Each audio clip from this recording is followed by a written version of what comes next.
नमस्कार दोस्तों, रंगमंच कहानियों में आपका स्वागत है। तो आइए सुनते हैं जैनेन्द्र कुमार द्वारा लिखित निबंध बाजार दर्शन। एक बार की बात कहता हूँ। मित्र बाजार गए तो थे कोई मामूली चीज लेने, पर लौटे तो एकदम बहुत से बंडल पास थे। मैंने कहा, यह क्या? बोले, यह जो साथ थी। उनका आशय था कि यह पत्नी की महिमा है। उस महिमा का मैं कायल हूँ। आदि काल से इस विषय में पति से पत्नी की ही प्रमुखता प्रमाणित है, और यह व्यक्तित्व का प्रश्न नहीं, स्त्रीत्व का प्रश्न है। स्त्री माया न जोड़े तो क्या मैं जोड़ूं? फिर भी सच है, और यह वह कि इस बात में पत्नी की ओट ली जाती है। मूल में एक और तत्व को महिमा सविशेष है। यह तत्व है मनी बैग, अर्थात पैसे की गर्मी या एनर्जी। जैसा पावर है, पर उसके सबूत में आस पास माल टाल न जमा हो तो क्या वह खाक पावर है? पैसे को देखने के लिए बैंक हिसाब चाहिए, पर पाल असबाब मकान कोठी तो अनदेखे भी दिखते हैं। पैसे की इस परचेजिंग पावर के प्रयोग में हो पावर का रस है। लेकिन नहीं, लोग संयमी भी होते हैं। वे फिजूल सामान को फिजूल समझते हैं। वे पैसा बहाते नहीं हैं और बुद्धिमान होते हैं। बुद्धि और संयम पूर्वक वह पैसे को जोड़ते जाते हैं। वह पैसे की पावर को इतना निश्चय समझते हैं कि उसके प्रयोग की परीक्षा उन्हें दरकार नहीं है। बस खुद पैसे के जुड़े होने पर उसका मन गर्व से फुला रहता है। मैंने कहा, यह कितना सामान ले आए? मित्र ने सामने मनी बैग फैला दिया। कहा, यह देखिए, सब उड़ गया। अब जो रेल टिकट के लिए भी बचा हो। मैंने तक तय माना कि और पैसा होता और सामान आता। वह सामान जरूरत की तरफ देखकर नहीं आया, अपनी परचेजिंग पावर के अनुपात में आया है। लेकिन ठहरिए, इस सिलसिले में एक और भी महत्व का तत्व है जिसे नहीं भूलना चाहिए। उसका भी इस कर्तव्य में बहुत कुछ हाथ है। वह महत्व तत्व है बाजार। मैंने कहा, यह इतना कुछ नाहक ले आए? मित्र बोले, कुछ न कहो। बाजार है कि शैतान का जाल है। ऐसा सजा सजा कर माल रखते हैं कि बेहया ही हो जो न फंसे। मैंने मन में कहा, ठीक है, बाजार आमंत्रित करता है कि आओ, मुझे लूटो और लूटो, सब भूल जाओ, मुझे देखो, मेरा रूप और किसके लिए है? मैं तुम्हारे लिए हूँ। नहीं कुछ चाहते हो तो भी देखने में क्या हर्ज है? अजी आओ भी। इस आमंत्रण में यह खूबी है कि आग्रह नहीं है। आग्रह तिरस्कार जगाता है, लेकिन ऊंचे बाजार का निमंत्रण मुख होता है और उससे चाह जगती है। चाह मतलब अभाव।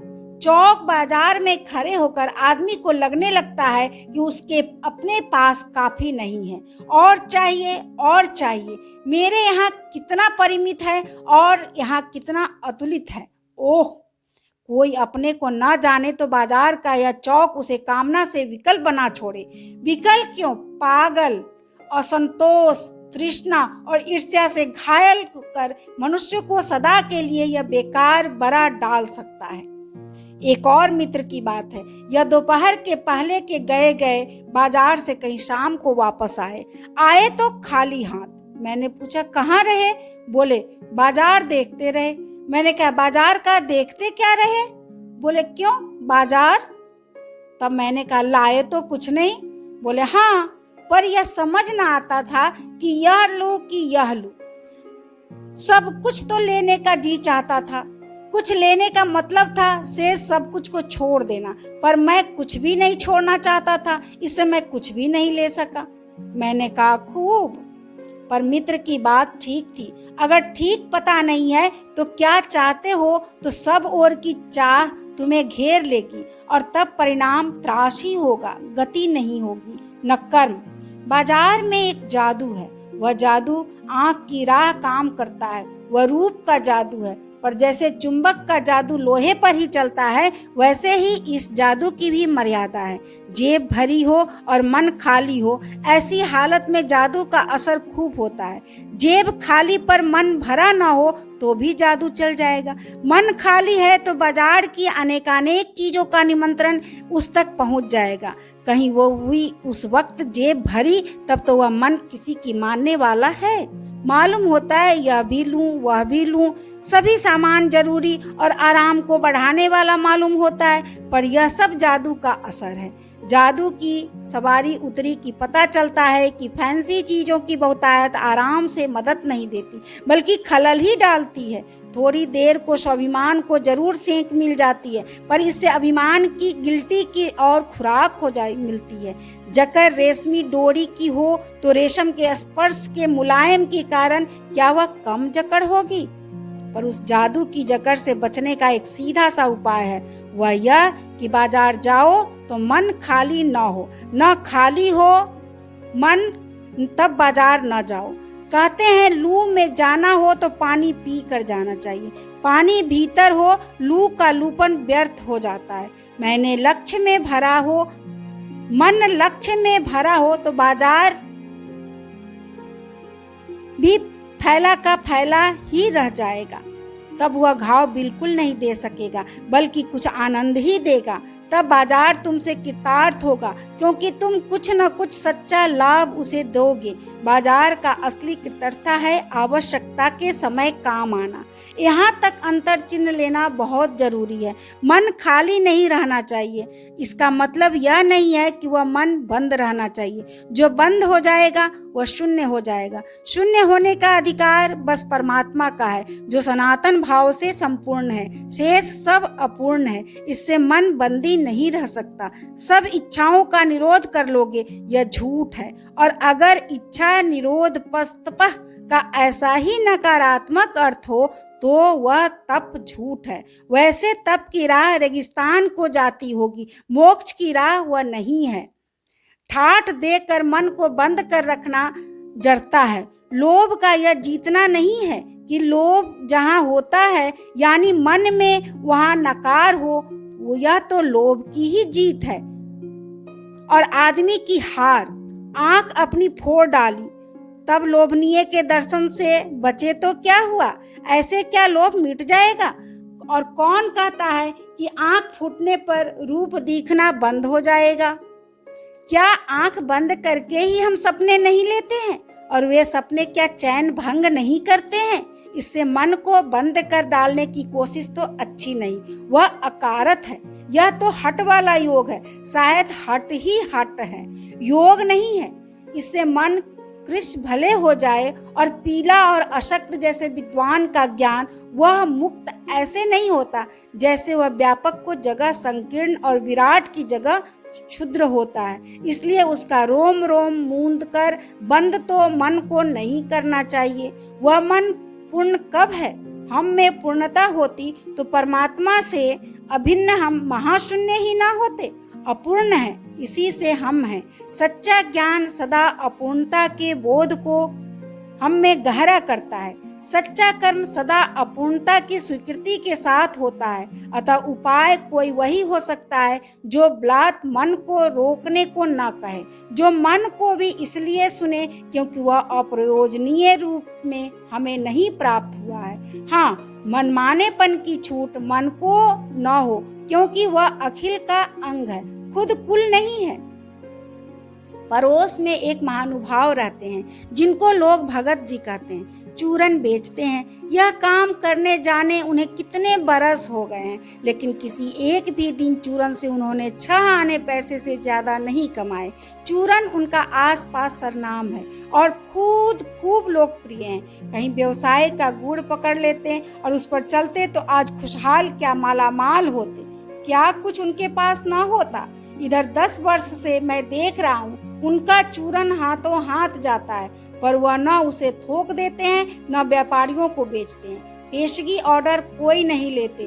बंधे वक्त पर अपनी चूरन की पेटी लेकर घर से बाहर हुए नहीं कि देखते देखते 6 आने की कमाई उनकी हो जाती है। लोग उनका चूरन लेने को उत्सुक जो रहते हैं, चूरन से भी अधिक शायद वह भगत जी के प्रति अपनी सद्भावना का श्रेय देने को उत्सुक रहते हैं। पर 6 आने पूरे हुए नहीं कि भगत जी बाकी चूरन बालकों को मुफ्त बांट देते हैं। कभी ऐसा नहीं हुआ है कि कोई उन्हें 25वां पैसा भी दे सके।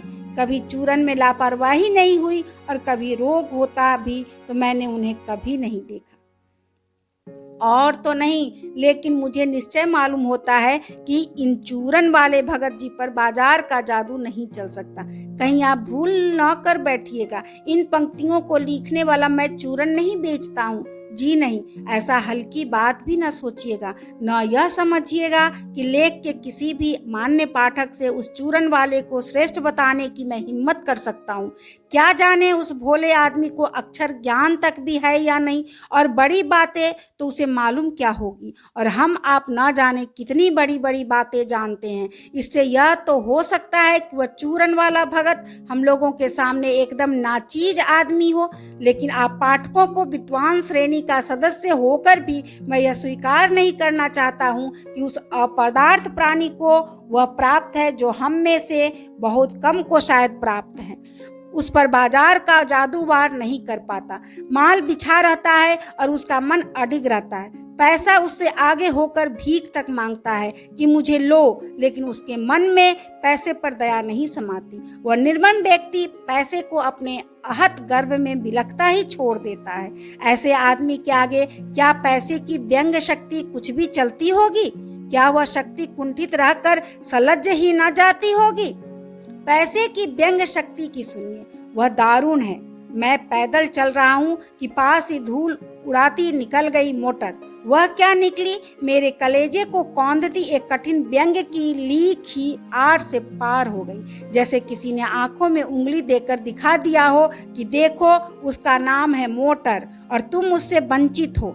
यह मुझे अपनी ऐसी विडंबना मालूम होती है कि बस पूछिए नहीं। मैं सोचने को हो आता हूँ कि हाय, ये ही माँ बाप रह गए थे जिनके यहाँ मैं जन्म लेने को था। क्यों न मैं मोटर वालों को यहाँ हुआ। उस व्यंग में इतनी शक्ति है कि जरा में मुझे अपने संगों के प्रति कृतज्ञ कर सकती है। लेकिन क्या लोक वैभव की यह व्यंग शक्ति उस चूरन वाले अकिंचित कर मनुष्य के आगे चूर चूर होकर ही नहीं रह जाती? चूर चूर क्यों, कहो पानी पानी। तो वह क्या बल है जो इस तीखे व्यंग के आगे ही अजय ही नहीं करना रहता, बल्कि मानो उस व्यंग की क्रूरता को ही पिघला देता है।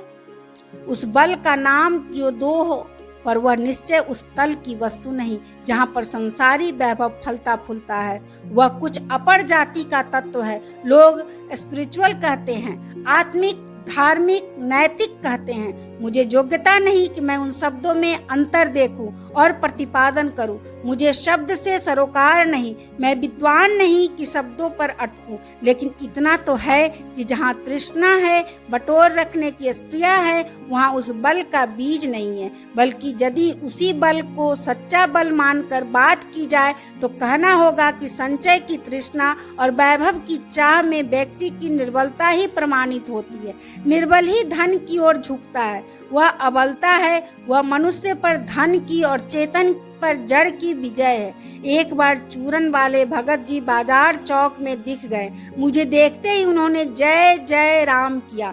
मैंने भी जय राम कहा। उनकी आंखें बंद नहीं थी और न उस समय वह बाजार को किसी भांति कोस रहे मालूम होते थे।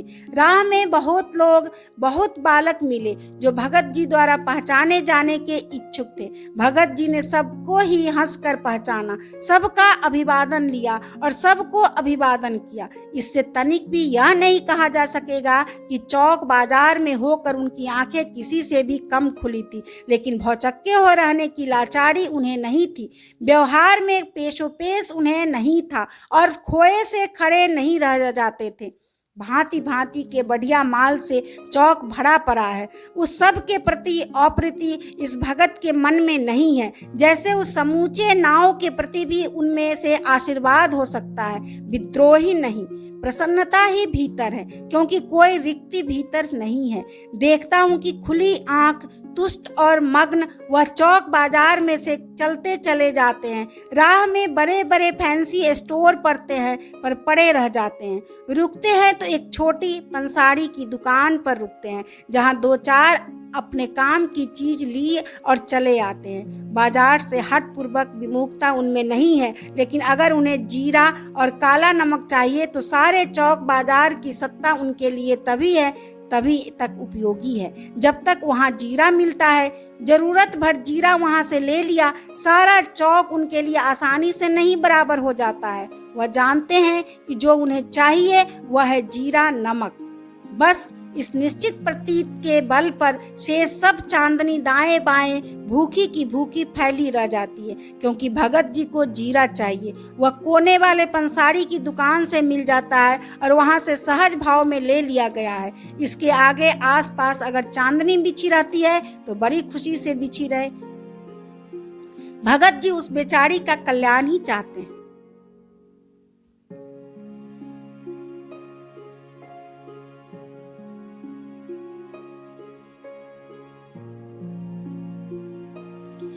जहाँ मुझे ज्ञात होता है कि बाजार को सार्थकता भी वही मनुष्य देता है जो जानता है कि वह क्या चाहता है, और जो नहीं जानते कि वे क्या चाहते हैं अपनी परचेजिंग पावर के गर्भ में अपने पैसे से केवल एक विनाशक शक्ति, शैतानी शक्ति, व्यंग की शक्ति ही बाजार को देते हैं।